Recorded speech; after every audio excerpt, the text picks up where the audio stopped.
Olá, hoje é dia da gente falar em microbiologia. Minha convidada de hoje é especialista em vida em ambientes extremos. Eu fiquei interessadíssimo em saber o que é isso exatamente.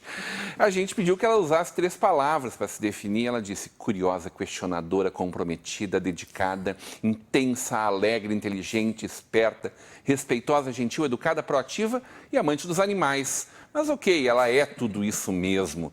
Natural de Novo Hamburgo, a filha do seu Silvio e da Dona Edia, formada em ciências biológicas, mestre em biotecnologia, com doutorado pleno em bioquímica e biologia molecular e pós-doutorado em microbiologia. Ela é apaixonada pela Antártica. Quando não está a bordo de um navio no Ártico ou na Antártica, guiando e palestrando, está palestrando em escolas, empresas e agências e auxiliando grupos de exploradores a se prepararem para suas expedições às regiões polares. Hoje teremos uma conversa de peso com Emanuele Kuhn, a Ema. Ema, muito bem-vinda para essa conversa de peso. Obrigada, Rodrigo. Olá a todos. É uma honra te receber aqui. Eu estou encantado contigo e sinto muito por nós não termos umas 4h30 para conversar. Assim. O tempo sempre é limitante. O desafio de poder falar de tudo que tu faz, estuda e por todos os lugares onde tu passou, em 27 minutos já está me deixando agoniado, assim, porque... Cara, que coisa louca. Eu tenho certeza que eu nunca conversei com alguém com tanta vivência assim quanto tu, em condições tão extremas, que é isso que tu faz, né? Estudar vidas em condições extremas. Isso mesmo. Como é que isso nasce aqui em Novo Hamburgo, no Morro da Fundação Evangélica, hein? Nasce com uma criatura que foi criada por pais professores, que ficam instigando para você ficar estudando e observando e vendo. E eu lia muito, né? Sempre li muito e adorava estudar e adoro estudar. E um dia eu li uma super interessante, aos 13 anos de idade, em 1993, se eu não me engano foi julho de 1993, uma super interessante que falou sobre fasciite necrosante, que é uma bactéria comedora de carne. Então ela causa uma infecção muito forte na pele, né? E se você não tratar em 24 horas, você pode até morrer por toxinas produzidas por bactérias, né? E aí eu fiquei fascinada por micro-organismos ali naquela reportagem super interessante, e aí ali eu decidi o rumo da minha vida e quero estudar esse micro-organismo e quero saber de bactérias. O que ele te despertou? Que gatilho foi esse? O gatilho foi de como uma coisa tão pequenininha podia fazer um estrago tão grande, como uma célulazinha podia matar um ser humano em 24 horas, porque é muito forte a toxina, especificamente dessa, né? E aí eu fui fazer... Primeiro eu tentei medicina, mas aí eu fiquei na dúvida, porque o meu objetivo não era realmente curar pessoas, era entender o micro-organismo, e eu optei mais por ir para a parte biológica, ciências biológicas, na URGS, né? Sempre na minha vida acadêmica eu procurei o que eu considerava as melhores universidades, a melhor fonte de ensino. Então, a graduação foi na Federal do Rio Grande do Sul, o mestrado foi na USP, o doutorado pleno foi nos Estados Unidos, e depois o retorno para o Brasil foi de novo USP. Né? Então, sempre procurando o melhor do ensino. E dentro da URGS, eu fui direto, segunda semana eu já estava dentro do laboratório de microbiologia pedindo um estágio. Aí ela assim, mas você nem fez nada. Ah, mas eu posso ficar lavando vidraria. Eu fiquei, eu acho que 6 meses só lavando vidraria dentro do laboratório. Para aprender sobre esses micro-organismos, para aprender sobre bactérias. Então, por todos os lugares, né? Tudo. Como é que daí a pessoa se apaixona por isso, hein? Ela olha o quê? Um micro-organismo ali e diz assim, é isso. Nossa, cara, minha primeira vez no microscópio eletrônico eu chorei.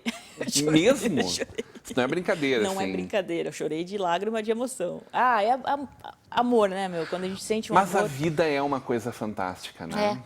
A vida é impressionante, o estar vivo, né? Nossa. E justo, assim, ao longo da minha vida, eu fui aprendendo cada vez mais sobre vida e como essa vida se originou e como ela existe.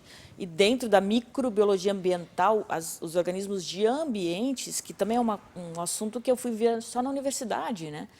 Eu aprendi sobre os extremófilos, vida em ambientes extremos, os amantes dos extremos, né? E aí você aprende que existe uma bactéria que vive a 122 Que graus não é alguém Celsius. vivendo nem na Maurício nem na Santo Afonso, não é nada sobre isso exatamente. Não. Imaginei que não Aqueles fosse. podem ser um outro tipo de extremo, mas não é Certo. esse aí. Né? Então, existem micro-organismos vivendo a acidez negativa, a gente até fala que é tão ácido aquele ambiente que E tem vida. tem vida. E se a gente botar o dedo lá, o nosso dedo desaparece. Entendeu? Então, e o mais interessante disso, cara, é que é tudo feito da mesma bioquímica, tudo feito do mesmo material. É todo mundo feito do mesmo. Só que a dinâmica da célula é diferente. Tu fala em RNA, em DNA. DNA, RNA, proteína, é tudo proteína, né? É tudo os mesmos aminoácidos. Não quero comer eles, eu adoro comer proteína, mas essas proteínas essas não. Obrigado. Elas são um pouquinho... Eu também nunca comer essas, a gente não quer. E aí tu tá me dizendo que tem vida dentro de um vulcão. Tem dentro do vulcão, tem na Antártica, tem no Ártico, tem fossas submarinas, tem fontes hidrotermais submarinas. Quando a gente fala em fossa submarina, a gente fala que o Everest tem 8.000 metros e uma fossa tem 11.000 para baixo. Mariana Trench é o mais profundo do nosso planeta. Isso E mesmo. lá tem vida. Lá tem vida. Sob E condições muita. extremas de pressão. Isso. Que coisa louca. É. Coisa fantástica. Não que não vá, talvez existam lugares específicos no planeta Terra, inclusive publicaram há pouco tempo que teria um lugar na Antártica que seria completamente desprovido de vida, de tanto frio e radiação, principalmente. Mas uma coisa que eu, pelo menos como bióloga, aprendi, Rodrigo, é um termo que eu não lembro quem foi que originou essa frase, mas a gente observando a ausência da observação não significa que não está lá. Né? Então, a ausência Entendi. da presença não significa a presença da ausência. Né? Em inglês faz mais sentido. Absence of presence doesn't mean presence of absence. Então, você tem... Às vezes, a gente está olhando e a gente não consegue enxergar, a gente não consegue detectar. E tudo na ciência é assim. Né? A ciência espacial, né? A ciência biológica, a parte de química, física, você tem que entender o processo. Né? Conseguir detectar e entender. Como é que é esse negócio de estudar astronomia... a astrologia, né? Astrobiologia. Seriam signos dos animais? Astrobiologia, o astrobiologia, que também acabei me especializando nisso. Então, a astrobiologia é uma ciência que foi... Não tem nada a ver com signo. Não tem nada a ver com o signo. Tá As bem. pessoas, já ouvi bastante falar, quando eu falo, eu estudo astrobiologia, e as pessoas me olham e perguntam assim, você estuda astrologia dos animais, né? Se você faz astrologia, mapa astral de uma planta... Tipo, a NASA está estudando isso hoje, é isso? Fazendo mapa... Porque tu estuda, claro, tem projeto que tu faz dentro da NASA, como é que é isso? Sim, eu participei de um, que é a Astrobiology of Icy Worlds, que hoje é o que deu a sequência, então, para as explorações que estão sendo programadas para ir para uma das luas de Júpiter, né, Europa. Então, tive a honra de fazer parte desse grupo e conhecer a galera e nossa senhora, os deuses, no meu caso, né, meus deuses, assim, terrenos. Então, foi loucura. excelente, assim, fazer parte dessa atividade aí. Só quem pensa em mais alta performance nesse mundo, assim, só isso, né? E a astrobiologia, cara, a gente procura a possibilidade de existência de vida fora do planeta Terra. Né? É um termo que eu fiz parte até mesmo na URGS, primeira turma do Brasil de exobiologia. Na época se chamava exobiologia porque se estudava assim, procura de vida fora da Terra. Mas aí, alguém se tocou e falou, peraí, gente, mas o único lugar que a gente sabe é aqui. Então, a astrobiologia representa o estudo de vida... provavelmente só tem aqui mesmo no mundo, né? Eu acho que não, cara. A gente é muito pequenino nesse universo enorme, né? Então, eu fiz parte desse grupo, que foi o professor Jorge Kielfeld, na Federal do Rio Grande do Sul, que então montou em 2003 a primeira turma de exobiologia. E também, paixão à primeira vista. Assim. Fala sobre ser uma pesquisadora no Brasil, para mim. Não é fácil. Não é fácil. A gente está vendo agora, né? Essa pandemia ela nos mostra o quanto a gente está atrasado, né? Quanto a gente come na mão do mundo, né? E país gigante como o nosso, com a riqueza humana que nós temos, com cientistas como tu és. Né? E assim, o meu objetivo de ir para doutoramento no exterior foi justamente porque no Brasil não tinha o que eu queria, né? A gente tem o Programa Antártico Brasileiro, que ele vai à Península Antártica principalmente, né? A gente tem o apoio de 2 navios e é um programa bem concretizado, mas a parte de exploração fica muito na Península Antártica. Então, se a gente pensar a Antártica sendo, né, tem a Península Antártica, tem o continente principal, e a América do Sul está aqui. Sim, né? coladinho Antártica, com o nosso... Isso. Então, se faz muito essa parte de exploração e, através do professor Jefferson Simões, da URGS também, ele também conseguiu, dentro da Antártica, junto com o pessoal da UERJ, do Rio de Janeiro também, eles montaram um projeto de colocar um módulo meteorológico, que é um container com um monte de equipamento, o pessoal do INPE está nesse projeto também, dentro da Antártica, na latitude 84, que é o módulo Criosfera 1, né? Que é do pessoal principal que toca aí esse projeto, é o professor Jefferson Simões, da URGS. E também tive a oportunidade de ir para lá, mas o meu sonho era assim, cara, a Antártica é gigante, e a gente, como ser humano, não foi ainda em todos os lugares, né? Porque a logística é complicadíssima. E eu tive a oportunidade de ir para o Criosfera 1 também, depois que eu voltei dos Estados Unidos, mas o meu objetivo de ir para os Estados Unidos para doutoramento foi justamente poder explorar os vales secos de McMurdo, né, do Dry Valleys. Onde é isso? Que é próximo a... Então, se isso aqui é Antártica de novo, aqui é América do Sul, os McMurdos está aqui embaixo. Que da Antártica é a maior parte de exposição de terra, porque a Antártica é um continente coberto por gelo, né? Gigante, e 98% é coberto de gelo e neve.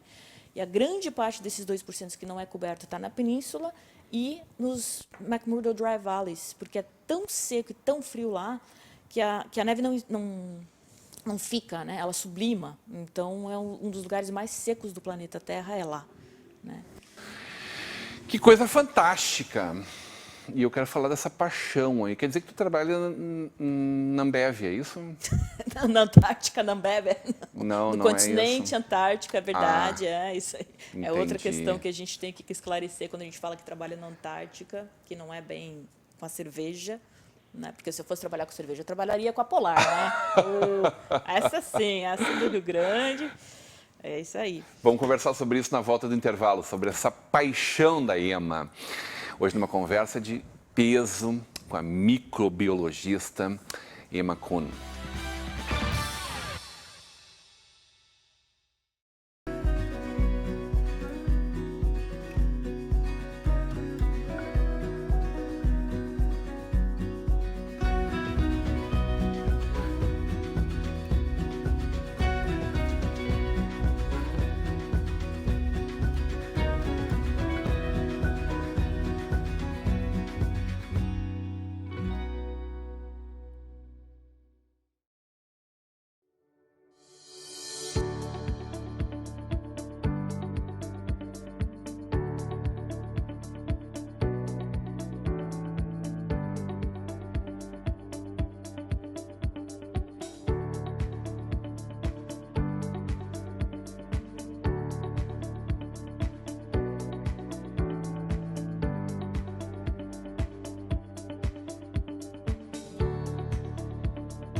É com muita satisfação que a Unimed Vale dos Sinos faz a entrega deste presente especial a você. É o novo Hospital Unimed, referência em tecnologia, inovação e humanização. Uma estrutura toda conectada, com corpo clínico de alta qualidade, trazendo excelência ao atendimento hospitalar.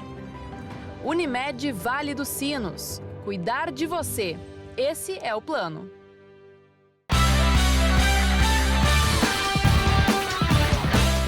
De volta para uma conversa de peso, hoje recebendo a microbiologista Ema Kuhn, no oferecimento de Sicredi, juntos construímos comunidades melhores, Faculdade INH, aqui você vive o conhecimento, Mercator Feiras e Eventos, a gente tem um encontro marcado na Zero Grau, em Gramado, no Serra Parque, em novembro, e o apoio de Locofer, fechaduras e acessórios. A gente conversava sobre esses seres que vivem em condições extremas, e a Ema é estudiosa disso, aqui e da vida fora do nosso planeta, né? Como se processa isso.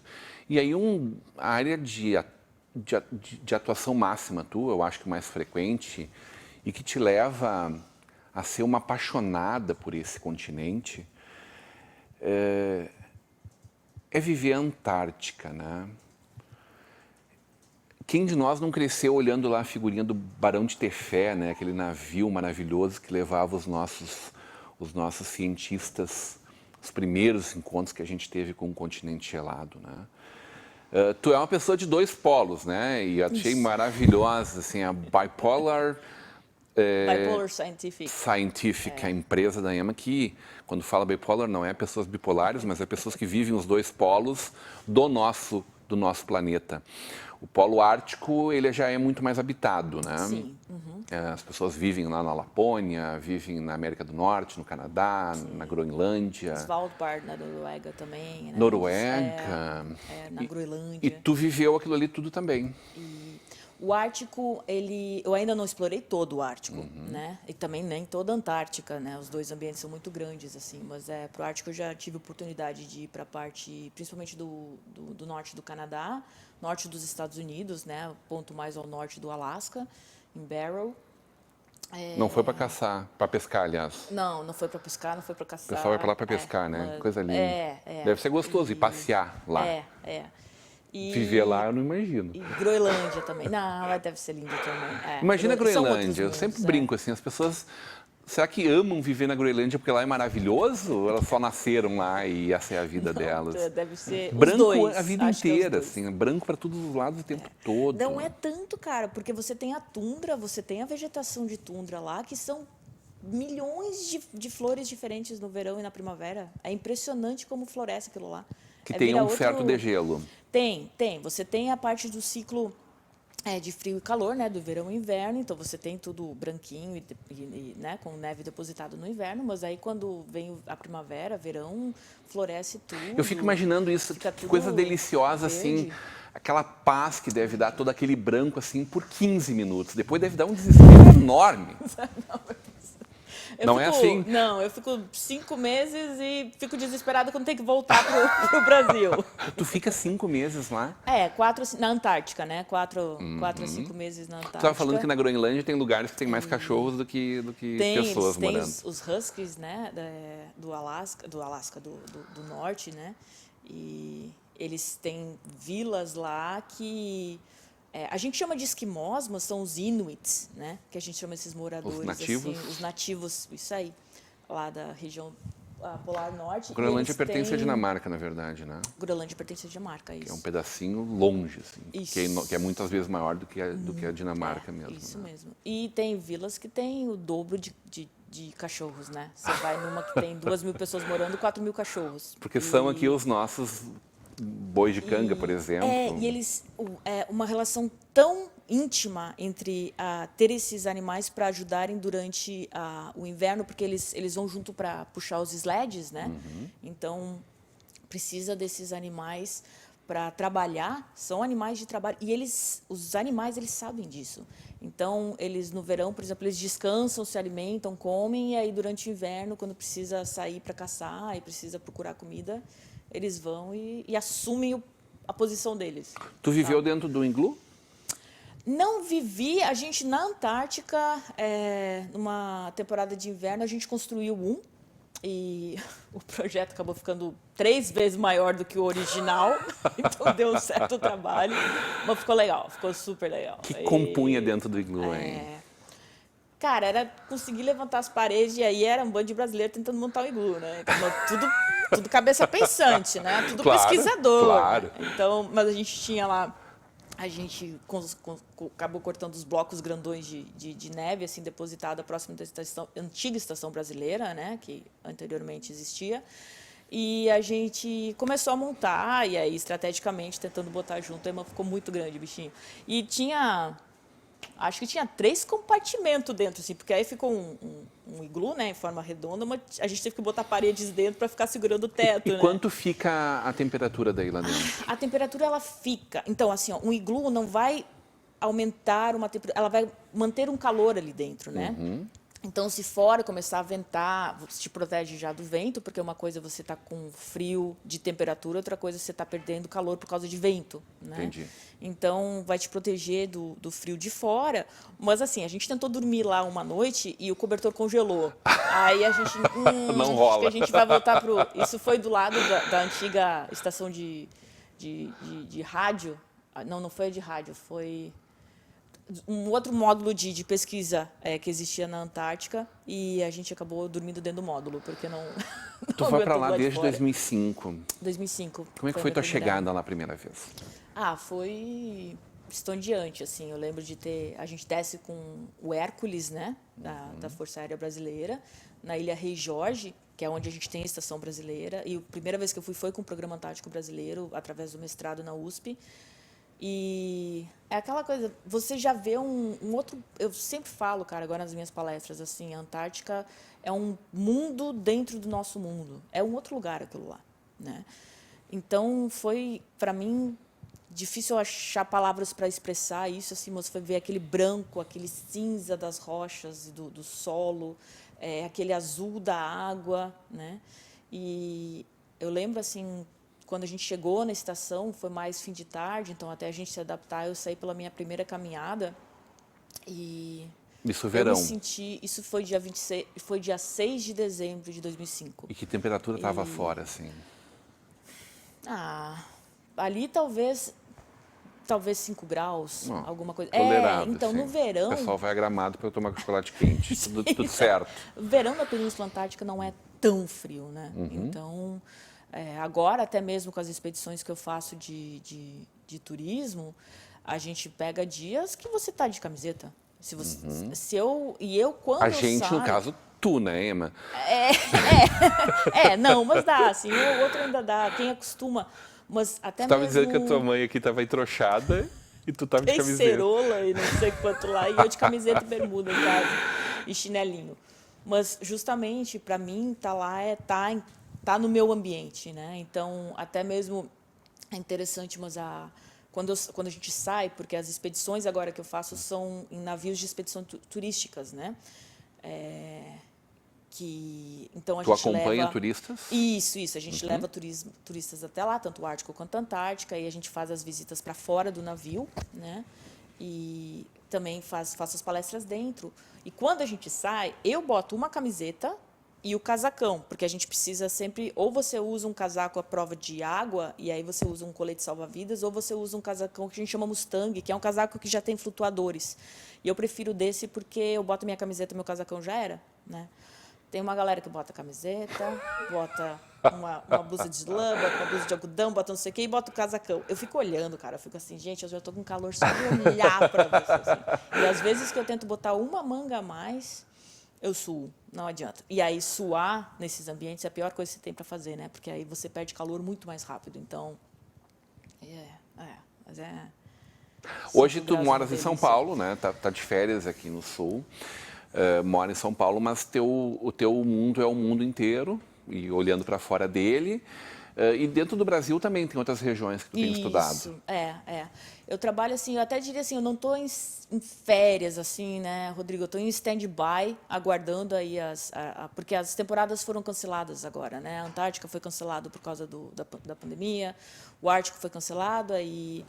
Primeiro foi Ártico cancelado, né, ano passado, então a gente voltou em março do ano passado, foi a última vez, 18 de março, eu voltei da Antártica, e aí o Ártico cancelou, a Antártica cancelou, o Ártico desse ano cancelou, e agora a Antártica a gente ainda está em stand-by para saber se vai ou não vai, porque depende do Chile e a Argentina abrirem, né? Então, a gente está nessa. Mas com a Bipolar Scientific é uma empresa, uma instituição de ensino, na verdade, que eu acabei abrindo em 2017 para juntar essa minha paixão por estudar, aprender, ensinar, estar em campo, né? E Antártica, principalmente, também a parte de astrobiologia, que é o estudo do possível existência de vida fora da Terra.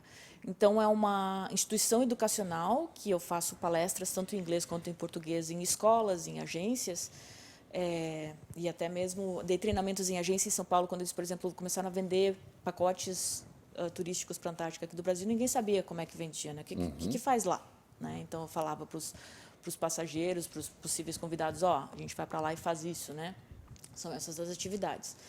E agora, com esse stand-by de não estar em campo, até mesmo no Brasil, quando eu estou aqui, eu estou trabalhando com escolas em campo. Então, faço a parte de educação ambiental, vou para o Cerrado, vou para a Ilha Grande, vou para o Manguezal, vou para a Ilha do Cardoso. Então, estou sempre enfiada em lama, mergulhando, ou no meio da mata, ou acampando com a galera, né?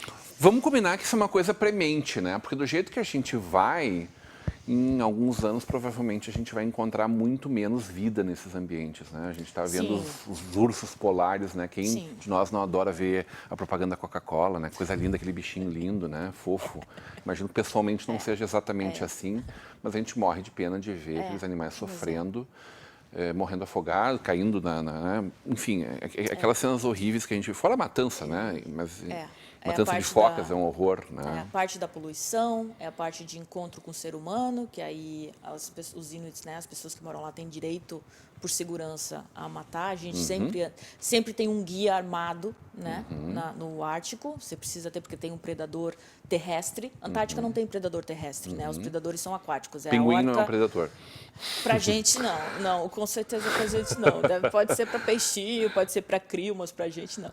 Mas no Ártico você precisa ter essa segurança, né? Então, e aí, infelizmente, você vê esses dois ambientes sendo extremamente acabados pela poluição e pela ação humana e pelas mudanças climáticas e aquecimento global, e está realmente acontecendo, e você vê essas mudanças acontecendo ali na tua frente, e não tem muito mais o que fazer, né?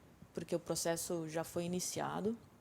Eu acredito, como bióloga, e é o que eu represento quando eu faço as minhas aulas sobre esse tipo de assunto, eu abro bem a mente das crianças, principalmente, assim, galera, desculpa, mas o estrago já está feito. Vocês agora vão ter que tentar arrumar para sofrer menos, né? Porque realmente, assim, está se perdendo o ambiente, né? E esses animais, não só os animais, os Inuits lá dependem disso, né? Existe uma rede de organismos que depende disso, né? Depende desse ambiente. Camboriú depende disso, Camboriú né? depende. Então. Vai ficar debaixo da água. Vai ficar debaixo da água, realmente. É isso que o ser humano pensa, né? A gente pensa na parte humana, o que vai afetar o ser Porque humano. é tanto gelo, né? Derretendo, que não tem como não aumentar em...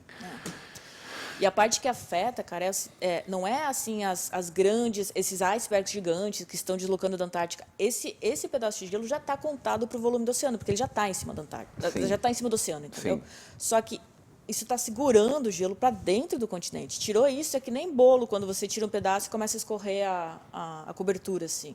Então, o que está em cima da Groenlândia e da Antártica, tirando isso, ele começa a escorregar para dentro do oceano. É muita água ali, né? E aí vai.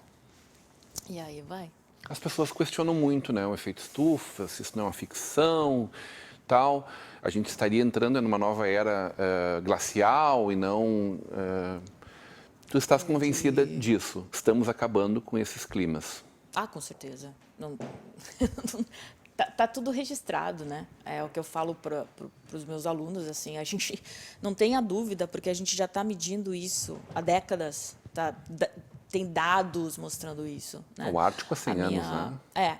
E, inclusive, as minhas primeiras aulas de astrobiologia, quando eu mostrava, né, nós, humanos e mamíferos e plantas, a gente vive num ambiente né, assim, normal, que a gente chama, que é aquela temperatura amena, o oxigênio, a atmosfera, né, 21% de oxigênio, tem água, a salinidade do mar 3,5, para dar uma introdução do que é o normal para a gente, para passar para os extremófilos.